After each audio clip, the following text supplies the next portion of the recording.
Nah, di sana itu saya melihat memang ketika orang bicara kopi, Indonesia punya banyak Ya. green bean. Potensinya luar biasa. Luar lah biasa. Ya. Tapi mesin hampir nggak ada pilihan yang cukup terjangkau.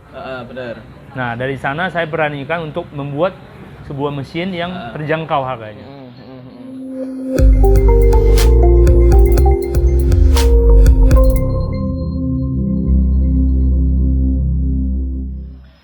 Oke, selamat datang di channel YouTube Wisata Kopi Malang. Budal gitu ya. Kita William ya. Kita ada yel wisata kopi. Kalau kita ngomong wisata kopi Malang, budal gitu ya. Boleh ya? Oke, boleh. Wisata kopi Malang, budal. Oke, selamat datang Pak William, Pak Kevin di Wisata Kopi. Nah, jadi wisata kopi di sini memang salah satu wisata kita membentuk wisata kopi di Malang Raya, termasuk juga kita kerjasama dengan beberapa petani dari hulu sampai hilir. Ada Kopi Arjuno, terus Taji, Dampit sama Kawi. Alhamdulillah di Malang ini potensi mulai timur ke barat gitu ya, kayak lagu gitu. Sampai ke mana selatan itu semua potensi kopinya sangat luar biasa. Ya. Nah, di sini kita perkenalkan ya. Di sini ada namanya Mas Kevin dari Bali ya. Betul. Seorang barista yang sangat terkenal di mancanegara maupun di luar Seluruh angkasa. dunia. Iya, kayaknya di luar angkasa tahu ya namanya Mas Kevin gitu. Ya. Apa Kevin Aprilio, saudaranya bukan? Kepinginnya tapi tetap. Oh, gitu. Oke, sedikit cerita Mas Kevin. Dari Mas Kevin dulu di barista ya, sudah berapa lama menggeluti dunia kopi sebenarnya? Boleh dibuka dulu nggak apa maskernya? Biar kenal dong ini pemirsa teman-teman ya. Perkenalan dulu. Apa sudah nikah apa belum, masih jomblo? Sudah dong. Oh sudah ya. Oke. Kalau di kopi sih sendiri sebenarnya boleh dibilang masih termasuk baru ya. Oke. 4 tahunan. 4 tahun. 4 tahun baru ya, apalagi yang baru ya. Wah, ini ada yang jodoh. Oh iya. Jadi 4 tahun itu masih baru lah. Ah. Ya sebenarnya fokus di kopi sih macam-macam ya Mas. Kalau saya sendiri sih terus terang ketemu passionnya sudah di roasting. Oke. Karena itu berguru juga dengan Pak William. Oke, ya. Berawal dari muridnya Pak William saya juga. Ah. Kan dari situ fokusnya lebih ke roastingnya. Roastingnya, oh gitu, oke. Oh di roastingnya ya. Jadi ngilmu perostingan, roasting itu bahasa kerennya goreng kopi kalau di Jawa. Iya. Ya untuk goreng kopi. Nah ada nggak kira-kira spesial? Kadang teman-teman ini masih banyak bertanya-tanya, kopi itu kenapa harus digoreng dengan mesin? Kalau waktu mbah-mbah dulu kan gongso ya, bahasanya gongso pakai wajan atau seperti apa. Nah, dari Mas Kevin apalagi Pak William ya gitu ya, menciptakan sebuah artinya mesin roasting kayaknya sudah dari dulu. Soalnya teman saya yang ada di Malang ini punya mesin roasting kapasitas waktu itu 3 kilo kalau nggak 1 kilo. William, saya kepengen beli tapi waktu itu nggak punya uang. Nah, siapa tahu kan habis podcast gini harus di bareng-bareng lah. Siapa tahu Mas Pak William nanti ninggalin mesin roasting sama kita. Oke, kenapa harus milih di roasting kayak gitu? Pak William dulu ya. Oke. Mungkin kita sebut mulai awal saya itu waktu kuliah di Bali itu mulai sambil kuliah sambil kerja di pabrik kopi. Nah itu awal masuk ke dunia kopi. Itu tahun 2005 lah. Wih, lama ya. Saya masih SMA waktu itu. Jadi di sana itu mulai mengenal kopi dulu. Habis itu baru selesai kuliah kerja sama orang Taiwan juga sempat ekspor kopi di Toraja, sempat tinggal di Toraja. Setelah itu baru mulai jiwa entrepreneur itu ada, artinya kita pengen usaha kopi. Kita melihat kopi Indonesia banyak. Habis itu waktu itu pilihan mesin nggak banyak, adanya mesin dari luar. Saya ingat tahun 2009 lah, 2010. Nah di sana itu saya melihat memang ketika orang bicara kopi, Indonesia punya banyak Ya. green bean. Potensinya luar biasa. Luar lah ya. biasa. Tapi mesin hampir nggak ada pilihan yang cukup terjangkau. Benar. Nah, dari sana saya beranikan untuk membuat sebuah mesin yang terjangkau harganya.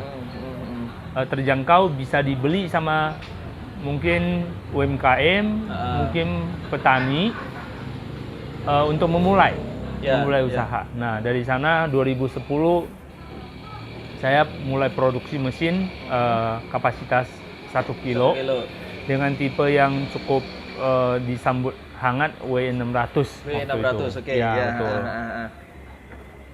Nah, itu awal mulainya. Jadi sampai sekarang ya udah 10 tahunan lah. 10 tahunan 10 ya. tahunan, betul. Oke, berarti dari awal itu memang basicnya seneng ngopi, apa penikmat kopi, sebelum mengetahui wah ini kayaknya di Indonesia potensi kopi luar biasa nih dengan apa memang bisa dikatakan mesin roasting dari Italian ya waktu itu yang masih rame dengan kapasitas 1 kilo sampai 100 sekian juta ya, kan. betul. Makanya saya melihat sama temen yang punya William berapa 600 gitu ya. W600 sangat terjangkau. Berapa waktu itu? Awal-awal 7 jutaan. 7 jutaan. Ya, ya. Itu hanya mesinnya aja, belum ada pendingin segala macam. Betul. Oh, gitu ya. Memang basicnya awalnya memang seneng ngopi apa melihat potensi. Terjerumus ya. Oh, terjerumus ke dunia jalan hitam. yang baik. Oh, dunia hitam. Jadi ya memang dari awal memang kerja sama orang di kopi, habis itu ingin usaha sendiri ya. Melihat kopi itu banyak peluangnya di sana. Jadi itu yang ingin ditonjolkan lah istilahnya. Oke. Nah, jadi teman-teman Bapak William ini punya produk yang namanya mesin roasting William, ya dinamakan William juga. WE. Iya. William Edison. William Edison. Wah, itu kayak saya Roy Edison, nggak apa-apa. Ayo jomblo-jomblo silakan aja. Nah, dari sini berarti Mas Kevin ikut Bapak manajer apa gimana? Di roastingnya ini? Kalau di 20 mili kita partner ya. Jadi partner, memang dari WE Coffee sendiri sebenarnya lininya berawal dari mesin roasting, ada akademi juga. Yang kita punya visi yang sama untuk mendevelop dan mengembangkan kopi specialty Indonesia. Tadi kita ngobrol dengan teman-teman, banyak yang bilang kita Indonesia ini banyak kopi, Malang ini banyak kopi, sangat luas. Tapi kemana semua larinya? Iya benar. Ya kan? Benar. Kebanyakan yang bagus-bagus diekspor kan. Sisa-sisa diinovasi dalam. Nah, karena itu kita punya visi di 20 mili sebenarnya itu juga kenapa kita ada di Malang ya. Kita berkolaborasi dengan rekan-rekan dari hulu sampai ke hilir. Secara khusus untuk mengembangkan dan mempromosikan specialty coffee, Indonesian specialty coffee. Dan bersyukur ya kita lihat sekarang ini di tengah pandemi juga. Tahun ini ada acara COE Indonesia untuk pertama kalinya. Kemudian Pak William menjadi salah satu juri juga. Mantap. Jadi memang kita lihat bahwa potensi kopi Indonesia itu begitu besar. Dan seharusnya kita bangga kita di Indonesia punya banyak kopi. Dan itulah akhirnya kita join bersama ya. Visi di 20 mili sebagai roastery yang fokus mengembangkan kopi Indonesia aja. Kita nggak menjual produk kopi luar. Oh gitu ya, nggak menerima importer ya berarti ya. Kalau kesana kesini impor apa ekspor ya? Impor. Oh ekspor. Tapi kita nggak beli green bean impor. Oh gitu ya, oke. Cintai produk dalam negeri berarti. Kayak gitu. Oke, berarti ke teman-teman di YouTube kita ya, di Wisata Kopi Lovers, kita menyebutkan kayak gitu, Wisata Kopi Lovers. Wisata kopi apa tadi? Budal kayak gitu ya. Nah, jadi teman-teman mulai dari hulu sampai hilir, banyak teman-teman yang mbahnya, yang bapaknya punya kebun kopi itu kadang susah untuk jual sebenarnya. Bisa mudah, tapi ya kayak gitu. Biasa tengkulak yang main. Ada berapa ton? Ya udah kita sikat. Padahal secara tidak langsung ada ya, grid itu kan sebenarnya ada ya, Pak William ya, Mas Kevin ya. Nah, artinya teman-teman kalau memang mau jual yang dengan harga di atas standarnya, bisa ngubungi Pak Mas Kevin sama Pak William. Siapa tahu dari harga per kilonya 25 yang biasanya asalan, belum sortir segala macam, bisa naik seperti itu. Nanti bisa dikolaborasikan, bisa di cupping kan, biar cupping skornya biar lebih enak seperti itu. Jadi siapapun yang mau bergabung nanti bisa menghubungi Mas Kevin sama Mbak William seperti itu. Iya. Gitu ya.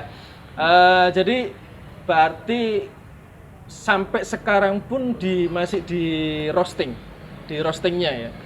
Kayak seperti ini tadi ada acara, yaitu acara untuk memperkenalkan mesin espresso engine bahasanya ya. Kayak kalau saya bahasa Inggris juga begitu mahir. Ada espresso, pada dasarnya kan yang pasti pengen memperkenalkan ke semua owner terutama bahwa membuat suatu kafe ku sebenarnya nggak terlalu banyak budget yang besar.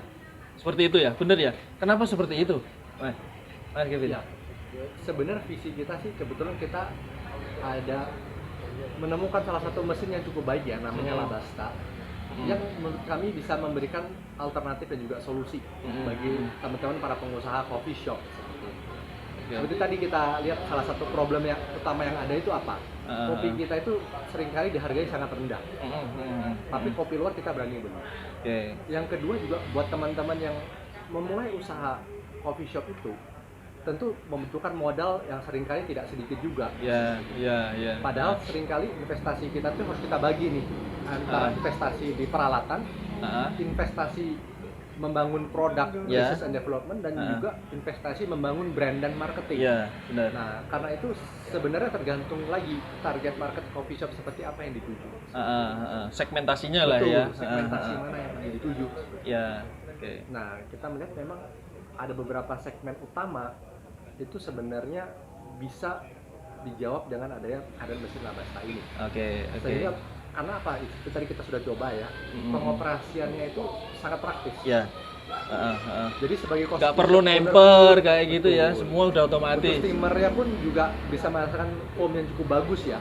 Hanya dengan ditaruh aja. Jadi memang ya mesin ini ditujukan sebenarnya untuk segmentasi yang membutuhkan practicality. Oh gitu ya. Nah jadi praktis banget ini Pak William sama Mas Kevin punya produk suatu produk juga. Siapapun yang pengen punya kafe dengan budget yang terlalu besar, bisa artinya membuat sesuatu hal yang nggak ribet sesuatu hal yang ribet menjadi nggak begitu ribet seperti itu. Nah, satu kali pertanyaan mungkin karena ini orang repot loh ya, orang sangat sibuk kecuali kita sama teman-teman.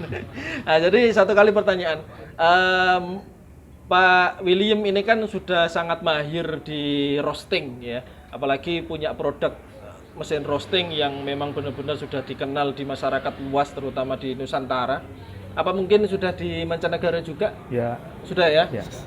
Sudah di importer berarti? Kita ekspor ya. Mesin, terutama mesin yang kecil, kita udah ekspor ke 36 negara. 36 negara, wes. Kita satu negara belum langka sama sekali. 36 negara ya. Nah, jadi untuk teman-teman nih, boleh nggak bagaimana sih cara ngerosting yang baik dan bagus dan benar seperti itu? Wah. Pertanyaan yang berat ya. Berat ya. Ya. Kalau untuk menjawab itu sebenarnya gampang sih ya. Ikut kelas kita. Mantap. Gimana bisa memberikan dalam singkat gini. Artinya gini. Untuk menjadi roaster bisa dengan gampang. Tapi untuk menjadi seorang master roaster itu sangat susah. Dalam artian contoh, kalau kita mau jadi juru masak di warung sama koki, sama-sama memasak loh, tapi prosesnya beda kan. Di warung mungkin menunya sama, diajarin operasional, dia udah jualan. Tapi kalau menjadi koki ada kelasnya, ada pengalamannya, dia harus mulai dari apa, potong sayur, itu ada basicnya, cuci. Jadi nggak segampang itu jadi roaster. Berarti butuh waktu ya, waktu dan penanganan yang serius kayak gitu ya. Betul. Oke. Jadi berarti harus ikut kelas. Kalau boleh tahu bagaimana caranya ngubungin ikut kelas di roasting atau di barista, boleh silahkan. Ya, kebetulan kita punya akademi kopi. Jadi kita punya roasting class, barista class. Mungkin bisa cek di website kita williamedison.coffee ataupun 20ml.coffee. Oh gitu. Oke. Ya, itu informasinya bisa didapatkan. Nanti di bisa sana. dilihat di bawah ini ya. Di bawah ini. Di bawah ini. Oke. Nanti bisa dihubungi langsung sama Pak William sebagai owner seperti boleh. itu. Oke ya. Nah, untuk teman-teman wisata kopi nih, apa biasanya ini kan banyak teman-teman milenial sekarang yang pecinta kopi, walaupun sama juga penikmat kopi, banyak subscriber dari kita. Pesan dan kesannya apa? Kira-kira untuk memajukan wisata kopi biar teman-teman milenial ini senang mempelajari kopi mulai dari hulu sampai hilir. Ya. Gitu. Dari Pak William dulu. Oke, boleh. Jadi pertama, kopi itu tidak serta-merta langsung jadi kopi. Membutuhkan banyak proses, banyak keringat di dalamnya. Petani, ya prosesor, ada roaster, ada juga barista. Nah, untuk millennials, teman-teman millennials, teman-teman yang mungkin baru mau masuk di dunia kopi, bisa lebih menghargai dalam banyak hal ya. Misalnya contoh kayak yang dilakukan itu wisata kopi, itu bisa memberikan kita insight bahwa memang proses kopi itu panjang. Kenapa harus dihargai? Kenapa satu gelas kopi itu 15.000 misalnya? Itu dihargai dari prosesnya, karena tidak serta-merta bahwa kita punya kebun kopi kita bisa minum kopi. Benar. Kadang yang punya kebun malah coba beli, deh, mereka beli kopi. Mereka juga nggak berani beli yang terlalu mahal. Sayang kalau diminum. Katanya yang punya sendiri ini mahal nih. Sayang kalau diminum. Nah, itu apresiasi itu harus dinaikkan. Nah, salah satu caranya dengan wisata kopi itu sejenis edukasi. Jadi dia sama seperti kita punya visi misi, yaitu mengedukasi. Makanya kenapa ada kelas ataupun akademi yang kita buka. Gitu. Oke, gitu ya dari Pak William. Kalau dari Mas Kevin sendiri, untuk teman-teman milenial, kayaknya banyak satu seumuran sama kita. Jadi ya. Iya, sebenarnya yang tadi Pak William sampaikan itu sudah sangat benar ya. Jadi memang kopi itu membutuhkan proses yang tidak singkat seperti itu. Nah, karena itu butuh memang harus diapresiasi. Dan yang kedua memang dibutuhkan yang kita bilang suatu semangat kolaborasi. Nah, itu juga salah satu visi dari 20 Mili sebenarnya. Untuk kita berkolaborasi. Kenapa? Karena itu tadi ada petani, ada prosesor, ada roaster, ada barista, dan ada coffee shop owner juga. Jadi sebenarnya bagaimana kita bisa saling berkolaborasi sehingga melalui kolaborasi itu juga membantu kita untuk mengerti proses-proses yang ada. Apa sih yang berbeda? Sehingga kita bisa sama-sama menikmati hasil alam yang kaya yang kita miliki di Indonesia ini. Jadi gitu ya teman-teman wisata coffee lovers. Jadi memang satu biji kopi, satu tetes kopi itu ada harganya. Gitu. Jangan sampai menyia-nyiakan itu. Nah, jadi kalau teman-teman kepengen mengetahui tentang wisata kopi mulai dari hulu sampai hilir, bagaimana kopi itu diproses, mulai dari pasca panen, mulai dari budidaya, penanaman sampai pasca panen, processing, roasting sampai ke brewing. Nanti kita bisa kolaborasi, kita bisa mengetahui bersama, bisa join sama kita, join us lah ke Wisata Kopi Malang. Untuk teman-teman yang punya event, yang punya kegiatan apapun, kita bisa menjadi media partner sama teman-teman juga. Seperti itu mungkin saya minta terima kasih banyak untuk Pak William sama Mas Kevin sudah bergabung sama kita di channel YouTube Wisata Kopi Malang. Apa? Budal. Sekali lagi dong. Wisata Kopi Malang, budal. Oke, terima kasih. Saya cukup sekian. Saya Roy. Terima kasih. Dengan Pak Kevin, Pak William, Mas Kevin. Terima kasih banyak atas waktunya. See you Wisata Kopi. Oke. Kiss bye.